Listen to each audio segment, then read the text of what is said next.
Hello adventurers and welcome back to another Let's Play session of Warhammer Quest. Vathos here.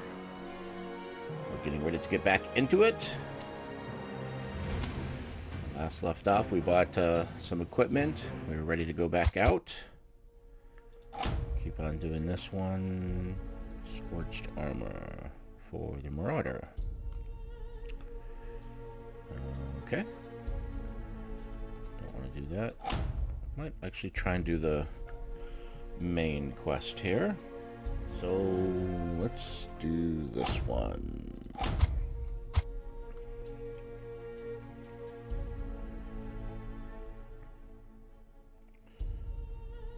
will take my default party.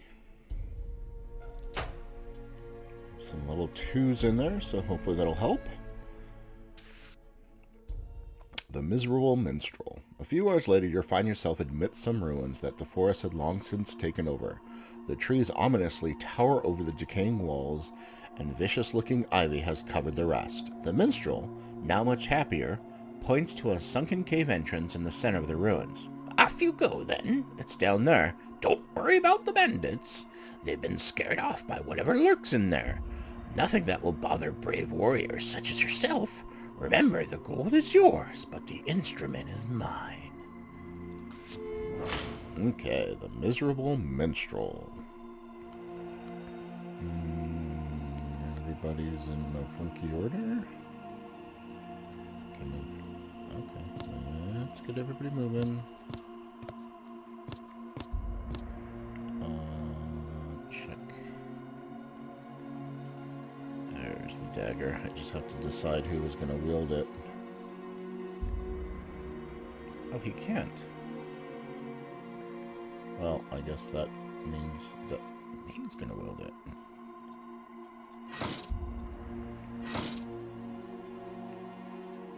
He could hold another potion of healing. What is this? That's lovely. I'm trying to stay away from all the orange items. That axe is gnarly. You can use the Sunfang and the Reaver Bow. Well, I guess if we get overwhelmed, scroll out a little more.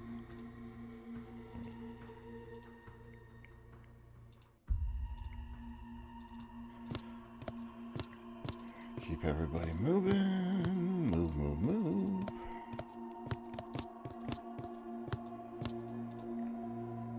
Need to get everybody. Oh, snotlings. Oh, nice.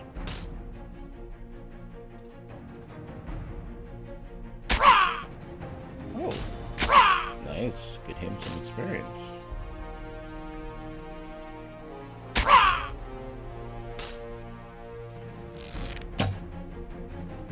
Okay.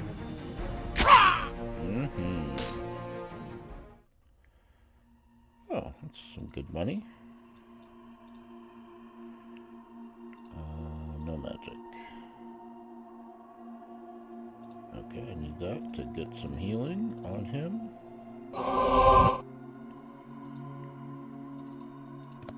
Let's get everybody into position. Oh, he needs some healing too. 5 is enough. That's not a whole lot of wounds. Oh, he got damaged too.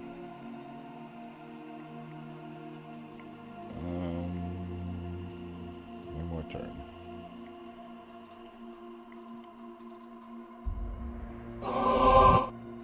Okay, that's good.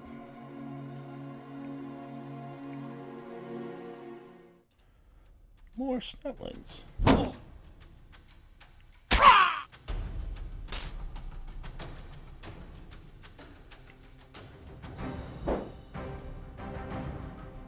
Oh, he gets 2 attacks now. That's so nice.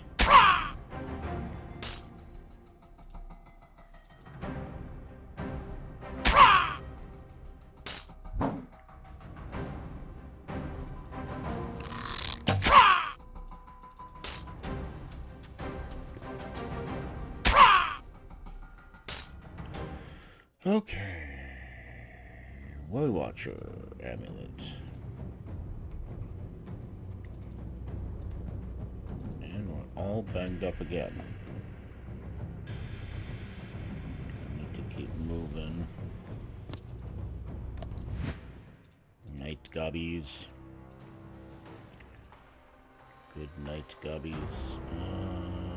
Maybe.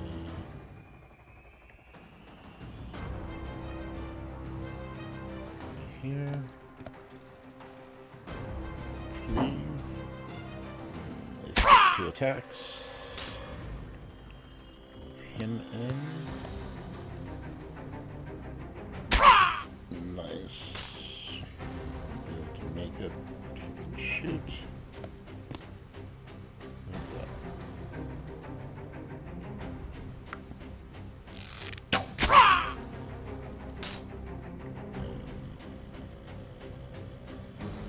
Move him up.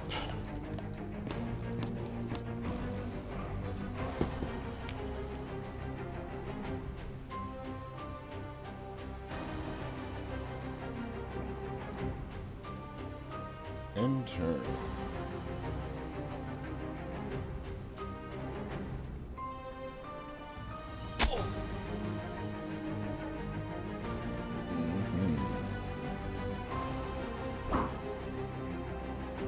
I don't like that elf. Keeps on getting lousy magic when I'm in combat. Trying to get him some kills. Oh, I should attack that way.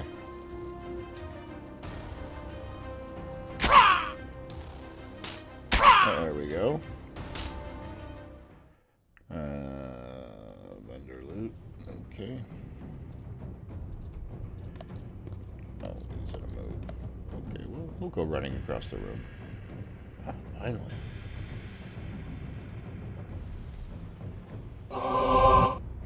There we go. That's better. Clip, clop, clip, clop. Across the room. One last regroup.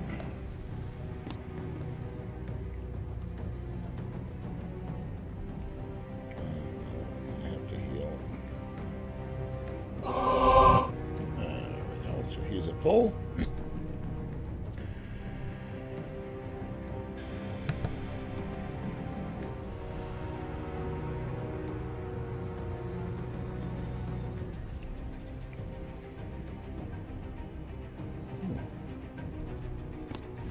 Yay!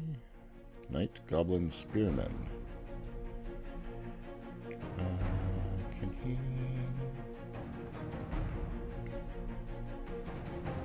drop a shadow bolt right in the middle of all of them?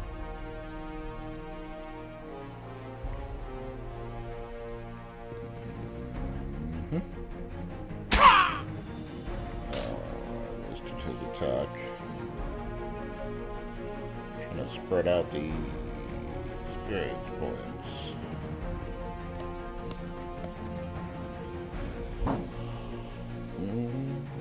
Oh, he gets 2 attacks now too. It's that dagger. I ran into it. Kill them all. Not like that. Kill them all. Whew. Oh, they're all softened up. And... no, no, no. 6 again.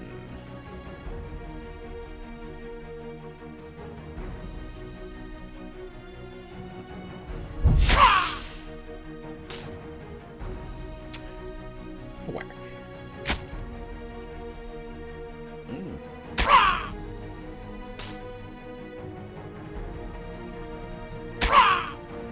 Death blow. Yes. We took some damage. I think we're out of move. Of course he's not. And he's not.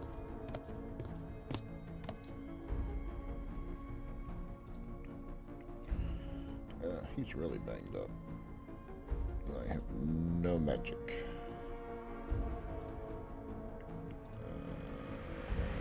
Heal him. Oh, that's nice. Get everybody into place. You could use some... Why can't I use stone bread? What do we get? Potion of quickness. So we got one. Okay.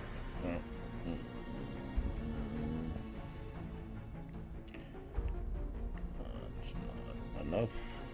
But we'll move forward with 4. Run through this passageway.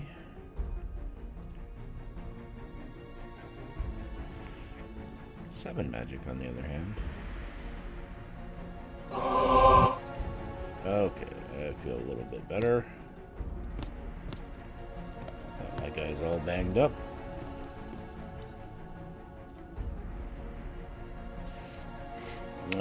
Thorgrim Medax is confronted by a slumped cowling figure crawling towards him, calling for help in a piteous voice. Upon reaching the stranger, the warrior realized that the offering aid was not a good idea. The figure slumps in their arms dead, his cowl falling to one side and revealing his plague-ridden face. Boils and pustules cover the stranger's cheek, and his eyes weep thick yellow fluid. Your warrior's quick reflex mean he is able to jump back immediately, avoiding any infection from the fallen fighter. The warriors leave the festering body alone.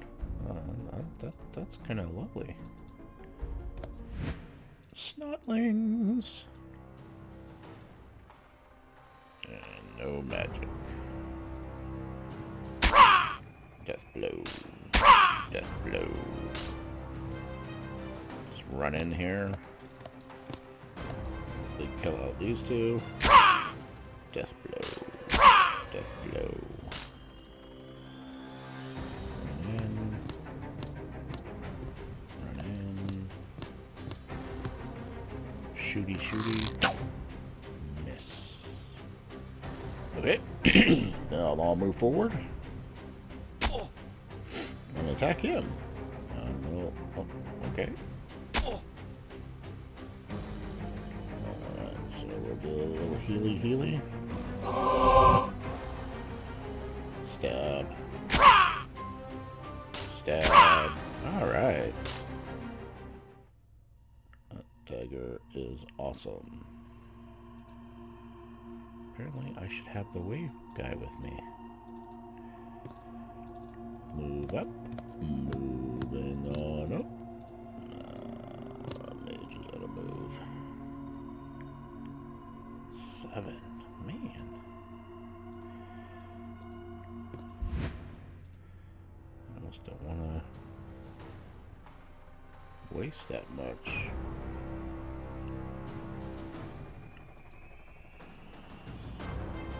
I'm clicking the wrong button.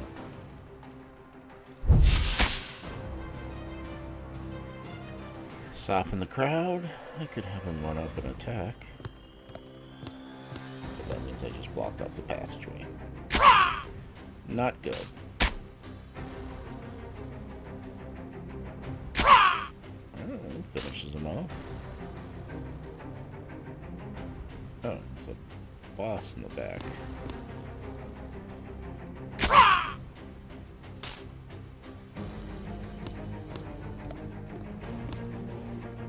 Here. Stab him. And shoot him. Alright. Okay.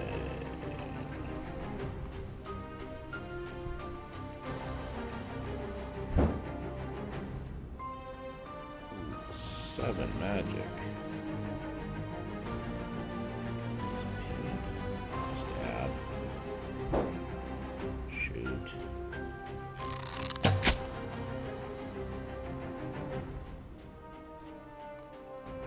He is pinned.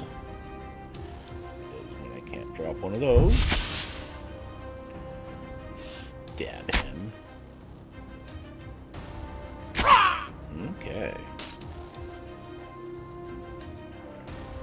Move the warrior over and get a couple of whacks. That's lovely. Have him finish him off. Yes! Ring of Resilience. Upon killing the mighty foe, you notice in the corner a large collection of worthless, shiny trinkets and items. Your party searches through the piles of junk and discover a beautiful silver loot. This must be what the minstrel is after. You pick it up and look to the exit of the dungeon. We are victorious. Let's see how we did.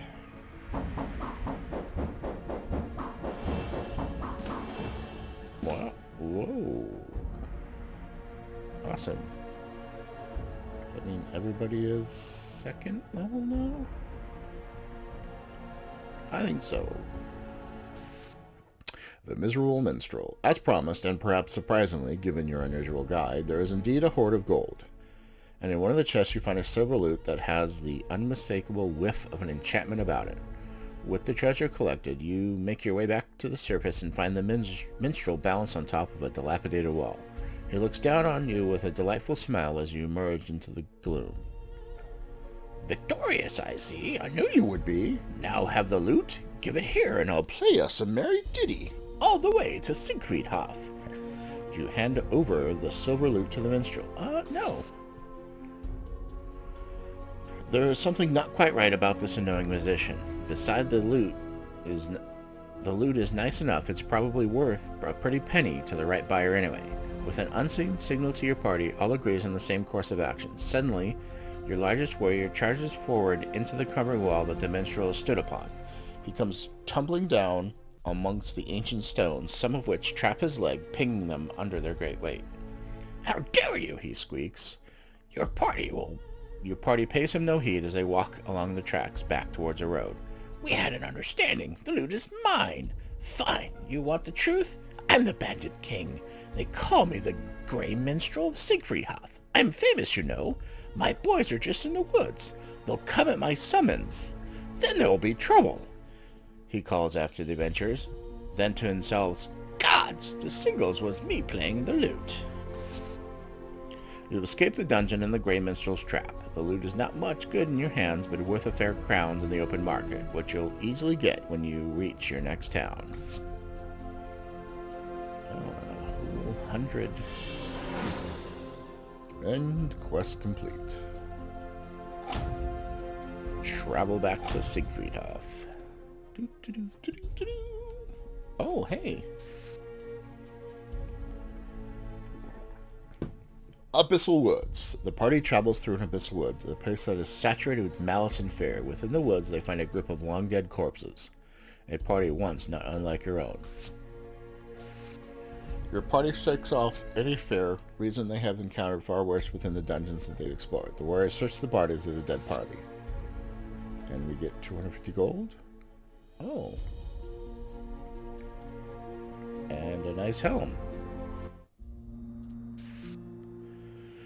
Your warriors dally on their return to Siegfriedhof, spending more than a few nights out in the open. When they arrive back in town, they notice that Siegfriedhof is busy. A nervous energy permeates the residents, and the crowds are drawn towards the main square. Your party follows the human current, curious as anyone to see what is happening. In the center of the square, upon a raised stage, a long but sturdy pole extends upwards with a length of thick rope attached to the end.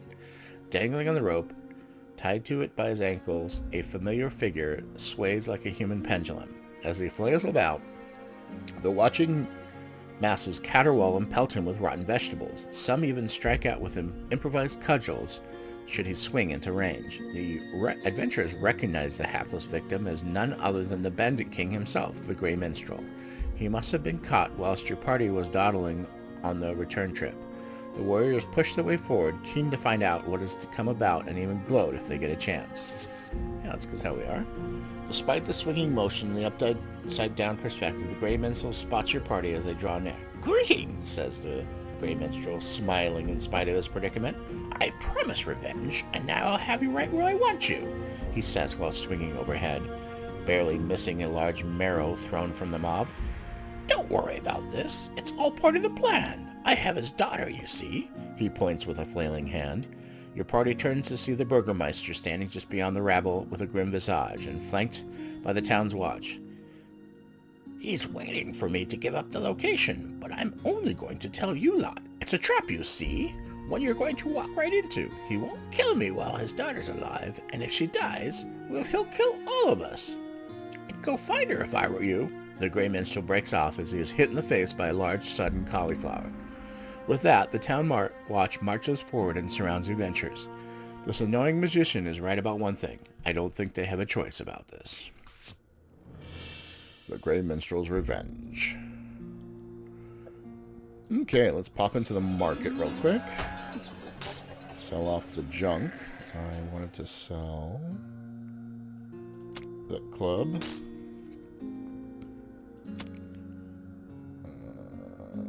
Amulets. And that amulet. 1 wound. 3 wounds. Wounds versus toughest. I'm not quite sure. So go back. Go here. And toughness, ring of strength.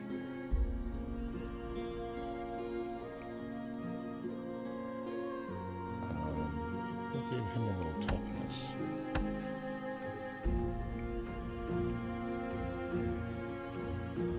What else was I thinking? No. He's good. He's good. What is that? Oh, staff. Oh, I was debating on equipping this.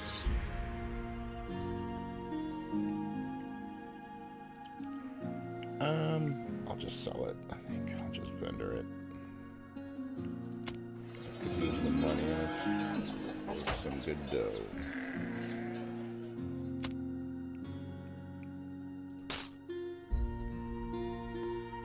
Anything good? Oh, close.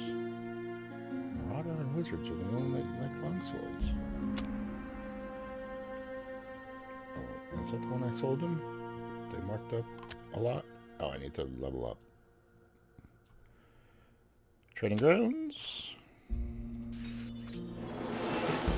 Every turn during the power phase, the wizards will attempt to draw power from the magical winds flowing through the dungeons. This power can be used to cast spells during your turn. Power drawn from the winds is lost at the end of your turn. The wizard also has a power reserve, which can be used when needed. Reserve power is automatically used when available if casting spells that cost more than the winds provide. Use this power wisely. Oh, he finally got a power store. And the Finger of Life. Okay, so he's now 2nd level. And we'll level him up as well. Strength gets a little more wounds. Ignore blow. Each turn the Troll Slayer may be able to ignore as many blows as he has attacks. Each time your warrior is attacked, he will automatically attempt to ignore the blow. The chance to ignore the blow increases with the Troll Slayer's battle level. Is that his level? Ignore blow. Okay, I think we're all leveled up. Everything here.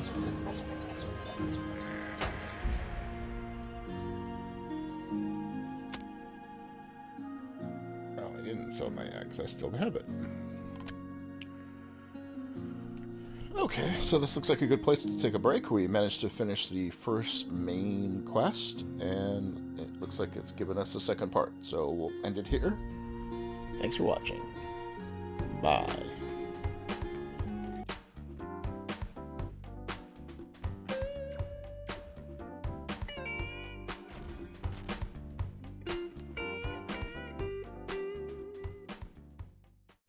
This has been a gameplay session brought to you by the Vathos Gaming Group. Thanks for watching. Please like and subscribe.